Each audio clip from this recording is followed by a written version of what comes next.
কেমন আছো? নিশ্চয়ই ভালো আছো। আজকে হবে আমার মেথি পাউডার জন্য আমি বাজার থেকে তো মেথি শাক নিয়ে এসেছি। এই যে মেথি শাকগুলি ধুয়ে রেখে দিয়েছি, এর সঙ্গে একটু আদা আর রসুন রেখে দিয়েছি। আর আর ড্রোয়ের জন্য রেখেছি আমি কালো জিরে, চিনি, নুন, বেকিং সোডা, সাদা তেল। আমি কী করছি, মেথি শাকটাকে একটুখানি কড়াইয়ের মধ্যে একটু যে আদা রসুন দিয়ে বেটে আর একটুখানি তেলের মধ্যে একটু একটু নাড়িয়ে নিয়েছি যাতে কাঁচা গন্ধটা না থাকে। আর মেথি শাকের জন্য সমস্ত রকম ময়ন দিয়ে দিয়েছি, একটু কালো জিরে দিয়ে দিয়েছি, যে একটুখানি সাদা তেল, সব রকমের যা যা লাগে, তার সাথে একটু বেকিং পাউডারটা দিয়েছি। এবার আমি মেথি শাকটা এর মধ্যে দিয়ে দিলাম। এর মধ্যে একটু আটাটাও দিয়ে দিচ্ছি, কারণ এর মধ্যে অনেকটা তেল থাকে, তার জন্য অ্যাডজাস্ট হওয়ার জন্য।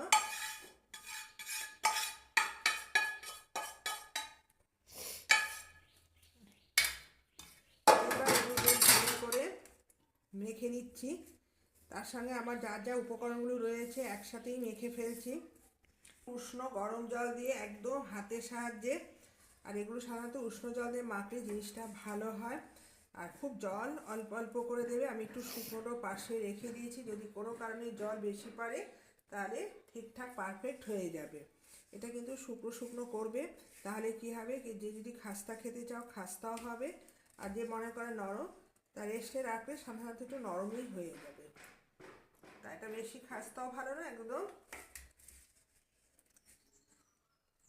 একটুখানি, যেহেতু আমি ভালো করে একদম মেখে নিচ্ছি, ব্যাস হয়ে গেছে। সুন্দর পারফেক্ট হয়ে গেছে। একদম বেশি শক্তও করবে না, একদম নরমও হবে না, তাহলে কি হবে, পারফেক্ট মাখা হয়ে গেছে। দেখো শাকগুলো কি সুন্দর ওপর দিয়ে লেগে আছে, দেখতে বেশ ভালোই লাগছে। আবার বাড়ি চাটুর মধ্যে একটু করে নিয়েছি, ছেঁকে নিয়েছি, যে এবার তো হালকা তেলে একটু ভেজে নিচ্ছি। দেখো কি সুন্দর ফুলে উঠছে। আর একটু যদি রুটি চাটুর মধ্যে ভেজে নেওয়া হয়, তেলটা খুব কম খায়। যেহেতু আমরা হেলথটা খুব মেনে চলি, তার জন্য আমরা কি করি, ডাইরেক্ট পরোটাটা ভাজি না তেলের মধ্যে। একটু দেখো রুটির চাটুর মধ্যে যেভাবে রুটি করি ওইভাবে একটু ছেঁকে নিয়েছি। এবার হালকা তেলে দিয়েছি, মনে হচ্ছে না তেলটা কি সুন্দর কালার হয়েছে, একদম দারুণ টেস্টি টেস্টি হয়েছে। একটু মচমচাও করেছি, হালকা নরমও করেছি।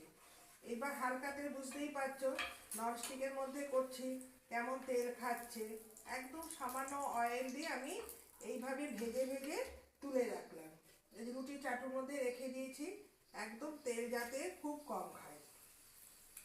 অনেকে একটুখানি ওপর দিয়ে অয়েল ব্রাশ করে দিয়ে দেওয়া যায়, তা আমি তো অয়েল ব্রাশ করে দিইনি, যেহেতু মেথি তো শাকটা একটু ভেতর থেকে একটু খিস্তি হওয়ার জন্যই আমি হালকা একটু তেল দিয়ে এইভাবে রেখে রেখে চেপে চেপে করে নিচ্ছি, যাতে শাকের কোনো কাঁচা গন্ধ না থাকে, বা ভেতর থেকে যাতে কাঁচা শাক যেমন আমরা একটু টেনে নিয়ে করি, ওই জন্য আমি একটু রুটি চাটু সে ননস্টিকের মধ্যে হালকা চেপে চেপে একটু অয়েল দিয়ে ভেজে নিচ্ছি, যেহেতু কাঁচা অবস্থা মেখেছি।